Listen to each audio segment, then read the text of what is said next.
പൊതുമരാമത്ത് വകുപ്പിലെ ഉദ്യോഗസ്ഥരുടെ പ്രവർത്തനങ്ങളെ വിലയിരുത്താൻ സോഷ്യൽ ഓഡിറ്റിംഗ് നടപ്പിലാക്കുമെന്ന് മന്ത്രി ജി സുധാകരൻ. PWD മാനുവൽ അനുസരിച്ച് പ്രവർത്തനങ്ങൾ തൃപ്തികരമല്ലാത്ത ജീവനക്കാർക്കെതിരെ നടപടി സ്വീകരിക്കും. ഈ സോഷ്യൽ ഓഡിറ്റിംഗിൽ ഉദ്യോഗസ്ഥർക്ക് മാർക്കിടാൻ ജനങ്ങൾക്കും അവസരം നൽകുമെന്നും മന്ത്രി റിപ്പോർട്ടറോട് വ്യക്തമാക്കി. റോഡ് നിർമ്മാണമടക്കമുള്ള മരാമത്ത് ജോലികൾ സമയബന്ധിതമായും അഴിമതിരഹിതമായും മുന്നോട്ട് കൊണ്ടുപോകുന്നതിന്റെ ഭാഗമായാണ് വകുപ്പിൽ സോഷ്യൽ ഓഡിറ്റിംഗ് നടപ്പിലാക്കാൻ തീരുമാനിച്ചത്. ഓഡിറ്റിംഗിന്റെ അടിസ്ഥാനത്തിൽ ഉദ്യോഗസ്ഥന്മാരുടെ പ്രവർത്തനങ്ങൾക്ക് ഇനി മാർക്കിടും. ജില്ലയിൽ നേരിട്ട് ചുമതലയുള്ള AXC ഉണ്ട്, super overseer, AE, AXC, ES, ഇതാണല്ലോ ഒരു ജില്ല നോക്കുന്ന ആളുകൾ. ഇവരുടെ പ്രവർത്തനത്തെ പറ്റി ജനങ്ങളുടെ അഭിപ്രായം കൂടി സോഷ്യൽ ഓഡിറ്റ് കമ്മിറ്റി തേടാൻ പോവുക.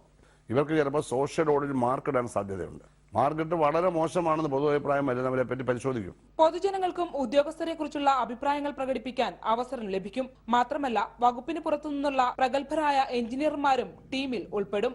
ചീഫ് ടെക്നിക്കൽ എക്സാമിനറാണ് അന്തിമ റിപ്പോർട്ട് നൽകുക.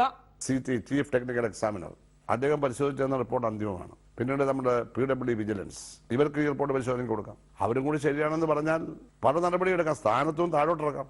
ചീഫ് ടെക്നിക്കൽ എക്സാമിനറും ജനങ്ങളും PWD വിജിലൻസും മോശമാണെന്ന് കണ്ടെത്തുന്ന ഉദ്യോഗസ്ഥർക്കെതിരെ കർശന നടപടിയുണ്ടാകുമെന്ന സൂചനയാണ് പൊതുമരാമത്ത് മന്ത്രി നൽകുന്നത്. ശരണ്യ സ്നേഹജൻ, റിപ്പോർട്ടർ, തിരുവനന്തപുരം.